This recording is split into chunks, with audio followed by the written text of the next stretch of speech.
Bonjour, comment se prémunir, se protéger contre les attaques informatiques? La prévention des attaques informatiques contribue à la sécurité des données contenues dans les systèmes d'information et à la sécurité du système d'information en particulier et de l'organisme qui a ce système d'information. En général, le dicton dit « il vaut mieux prévenir que de guérir ». Donc, il faut bien pratiquer la prévention des attaques informatiques que de les guérir, c'est-à-dire d'essayer d'atténuer les dégâts qu'ils ont causés et de les éliminer. C'est très coûteux. Alors, la prévention est la meilleure façon pour répondre à ces menaces informatiques. Bien sûr, on ne peut pas tout éliminer. Pourquoi? Parce que le risque zéro n'existe pas. Dans la vie, le risque zéro n'existe pas. Et donc, dans la sécurité des systèmes d'information, le risque zéro n'existe pas. Seulement, en suivant les bonnes pratiques que nous allons passer en revue tout de suite, on peut bien sûr réduire largement la probabilité d'une attaque réussie. Quelles sont donc les bonnes pratiques en matière de prévention des attaques informatiques? Premièrement, pour se prémunir contre une attaque informatique, il faut procéder à la mise à jour de tous les logiciels, de toutes les applications, des systèmes d'exploitation, des drivers, c'est-à-dire les pilotes du matériel, tout vraiment, il faut tout mettre à jour pour éliminer considérablement les failles de sécurité qui sont dans ces applications avant leur mise à jour. Donc, assurer que le système d'exploitation est à jour, que les applications métiers sont à jour, que l'antivirus est à jour et que le pare-feu qui contrôle les connexions sortantes et entrantes est aussi à jour. C'est-à-dire, il faut appliquer régulièrement des correctifs de sécurité. Deuxième bonne pratique pour se prémunir contre les attaques informatiques, utiliser des mots de passe forts, c'est-à-dire des mots de passe complexes contenant des lettres majuscules, minuscules, des numéros, c'est-à-dire des chiffres, des caractères spéciaux comme $, comme arrobas, comme slash, comme plus, etc.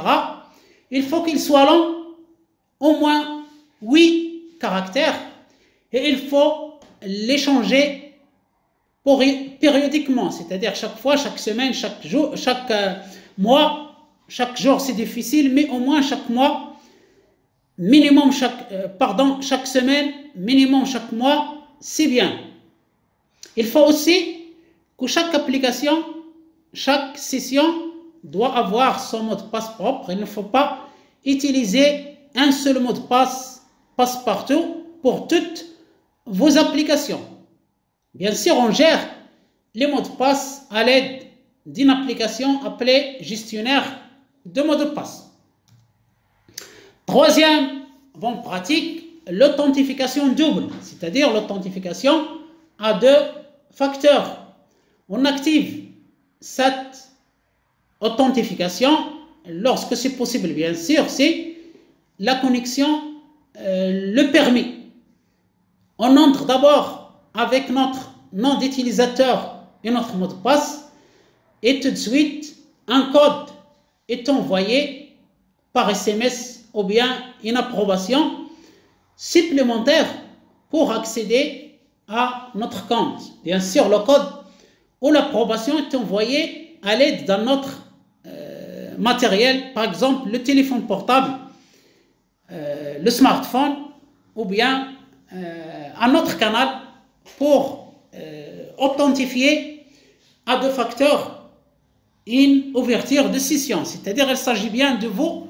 Vous connaissez le mot de passe, votre mot de passe n'est pas volé, et en plus vous avez votre téléphone portable, vous êtes la même personne et vous pouvez donc saisir le code envoyé par SMS.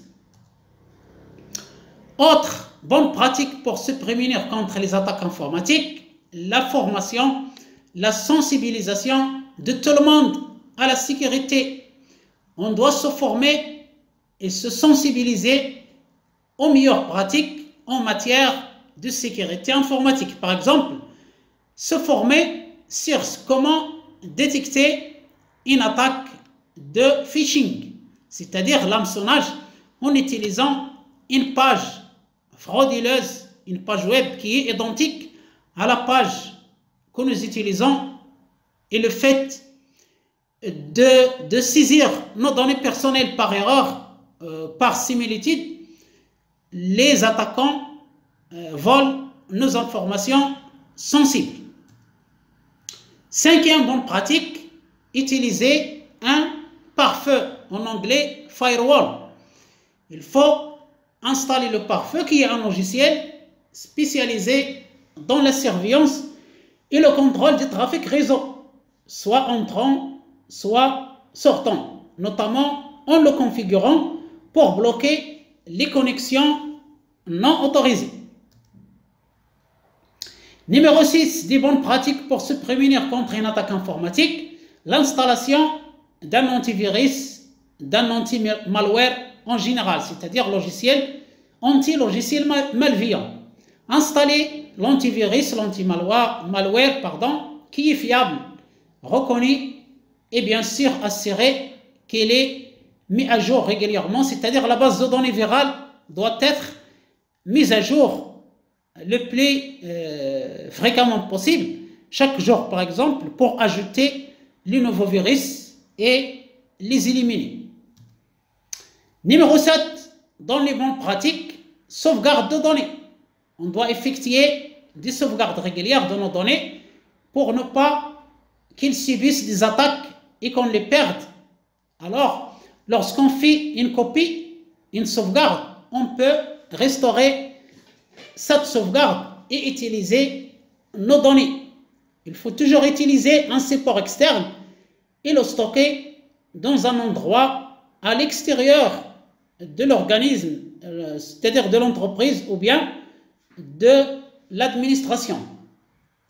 Ces sauvegardes doivent être accessibles et fonctionnelles, elles doivent être opérationnelles, c'est-à-dire on doit faire des tests de restauration. 8e, la surveillance des activités suspectes. Il faut toujours surveiller nos comptes, nos activités sur le système, dans le système d'information, tout signe d'accès non autorisé ou bien toute activité suspecte doit déclencher un contrôle, pourquoi pas un audit, une surveillance pour savoir ce qui se passe exactement et ainsi prévenir les attaques informatiques au lieu d'attendre jusqu'à ce qu'il y a une attaque réelle.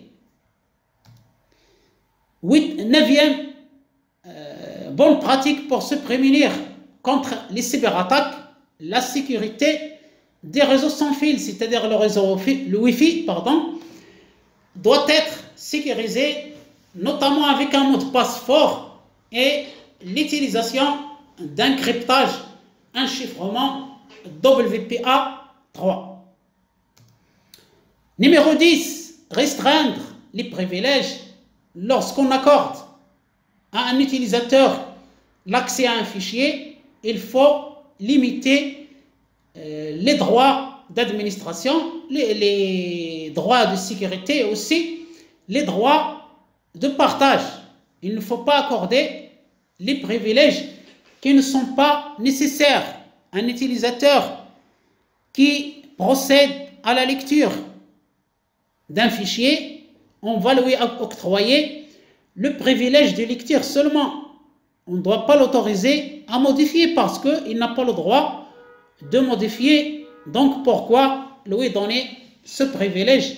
Il vaut mieux lui limiter les privilèges de sécurité à lecture seulement. Donc voilà, avec ce procédé, on va prévenir les attaques informatiques qui peuvent provenir de nos utilisateurs.